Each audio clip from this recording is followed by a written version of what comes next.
You know, it's written in the good book that whatsoever a man soweth, that shall he also reap. Well, you know, Emerson said that was the law of laws, and he said if that law didn't exist, we should invent it.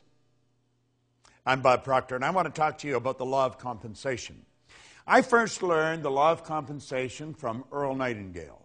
Earl Nightingale explained it probably better than anywhere I've ever read it. Now, I've read Emerson's essay on compensation, and we, of course, have the law of compensation here in this Working with the Law series. But the law of compensation is a law that we must understand. And we must understand it if we're going to apply it. And when we do apply it, we're going to find that the universe is very friendly towards us. The law of compensation is based on 3 steps.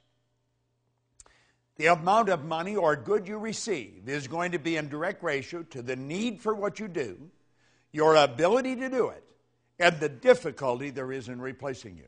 I want you to think about that for a moment. The amount of money or the good you receive in life is going to be based on just 3 points. The need for what you do, your ability to do it, and the difficulty there will be in replacing you. You see, I quickly learned that there is a phenomenal need for what we do in our business. People are confused. People do not understand the laws. People are watching to what's going on in the world. We're dealing in a very fast-changing world. We're not dealing, the world's not getting bigger, the world's getting smaller. We're dealing in a world market today. You're only just a touch of a button away from anywhere in the world. We can look and watch what's going on the opposite side of the world on a television set that's strapped to our wrist the size of a watch. Hit a button today and we send a message to 1 million people all at once, and they get it wherever they are with email. Think of how the world has changed. It's changing so dramatically. And you know what it's looking for? It's looking for effective people. That's right. Everybody wants someone to serve them. Now think, is there a need for what you do? I would suggest there probably is. There's probably a great need for what you do. And you didn't even have to do anything to create that need. It's there. The second step is your ability to fill that need. How good are you at doing what you do? That's so important we understand that.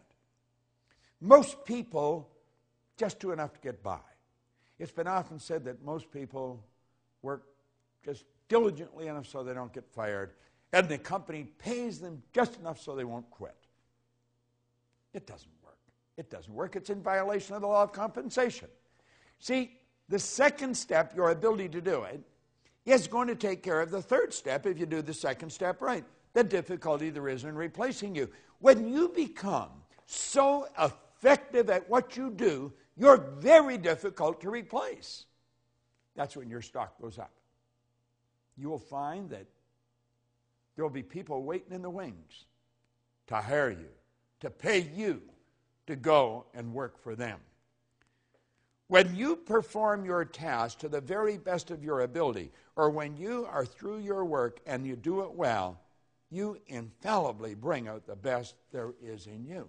Now, you see, I learned a long time ago that if I make up my mind, I'm going to learn how to communicate this more effectively all the time, then my income is going to keep going up. My customers are going to keep coming. Now, we have people come to us from all over the world. That is not an accident. That is by design, and it's by law. Now, you might ask where you live. I live in Toronto, in Canada. Now, my office is in Phoenix, but I have other offices around the world, and I work with people all over the world. But how did you and I come together? I'm going to suggest that you and I came together because I made a decision many years ago that I was never going to stop attempting to improve the service I render. And hopefully, I would attract people like you into my life because I was giving the very best I've got and always trying to do it better. See, every day I study. I study every day. Now, I've been doing this since 1961. Prior to 1961, I never studied. Never did anything. I just tried to get by. And, of course, I didn't do very well. I was earning just a little bit of money, and I was in debt over my head. And I had a difficult time finding work. Today, I don't have a difficult time finding work. I have a difficult time hiding from it periodically, but we work all over the world. Why? Well, 3 steps, law of compensation. The need for what you do, your ability to do it, and the difficulty there is in replacing you. Now, if you make up your mind that, and understand that you have infinite potential, no one knows what you're capable of doing. The most erudite scientist alive will not even guess at what you're capable of doing. As far as energy is concerned, we've studied this many ways. You've got about 11 million kilowatt hours per pound potential energy locked up in the electrons in the atoms of your body. Your brain is an electronic switching station that boggles the mind of the wisest. Your central nervous system is the most phenomenal electrical system in the entire universe. It would make a supercomputer look like a toy. Do you know that the blood circulates through hundreds of miles of passageway every 33 seconds, just like that? It carries all the food in, all the garbage out in one sweeping change. Have you ever stopped and thought about the power that you represent? You've got all these mental faculties. You can tap into an infinite source of supply. Listen, when we talk about you, we're talking about something that is awesome. The highest form of creation on the planet. That's what you and I are. Now, are we using it? Well, for many years I didn't. My whole idea was just get by. But then I started to study this material, and it started to make sense. And I thought, I'm going to change. I'm going to change how I'm living. And I got into Earl Nightingale's material. Now, I got into Napoleon Hill first, then into Earl Nightingale's. And I began to study it. And I got into this law of compensation. Then I read Emerson's essay on compensation. Then I got into Raymond Hollywell's material on compensation. It's all telling us the same thing. It's up to you. It's up to you. The universe will give you whatever you ask for. But you ask in the form of providing service. You see, you get back exactly what you put out. You put a lot out, you get a lot back. We are raised with the misconception that you go to work to earn money. You don't go to work to earn money. Working is the very worst way to earn money. We have a company called the Chairman's Club. And the Chairman's Club is designed for one thing, to show people how to earn money. You just go to the Life Success or lschairmansclub.com, lifesuccesschairmansclub.com, and look it up. That's the sole purpose of it. And in that club, we show people how to earn money, how to set up multiple sources of income. But the whole thing is based on providing service. You've got to provide service.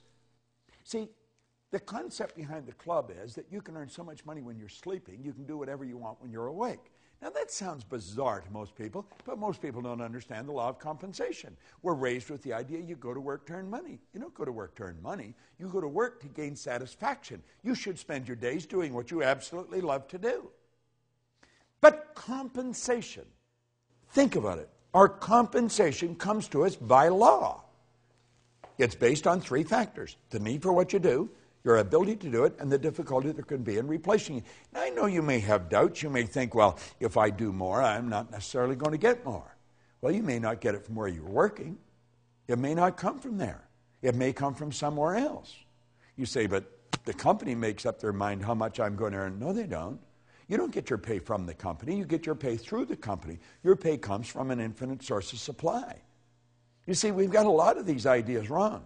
And look at, if you become bigger than your present position, by law, you must move ahead. That is an absolute law. That's the basic law of the universe. When something becomes bigger than the position that it's in, it moves on to the next space. And if your company is not going to give you more, there's going to be a dozen companies waiting in the wings for you to come along and help. The law of compensation is probably one of the most important laws. I would suggest that as you turn this set off and you stop watching this particular video, ask yourself, how good am I at what I'm doing? Could I get better at it?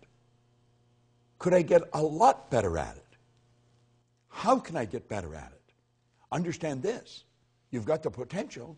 You've got more power than you will ever hope to utilize. Are you applying it? Who does a better job at what you do than you do? Are you studying those people? Study their lives. Find out what they do. Do what they do. Read the books they read. The more you study this material, the better you're going to get at what you do. But always remember, The law of compensation is based on 3 points: the need for what you do, your ability to do it, and the difficulty there is in replacing you.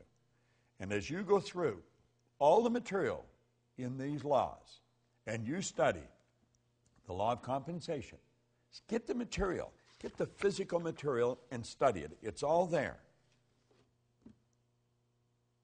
You're going to find that all the way through all this material, those 3 steps keep coming up.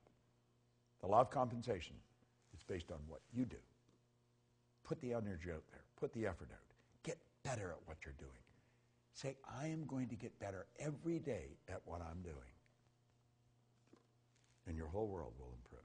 This is Bob Proctor.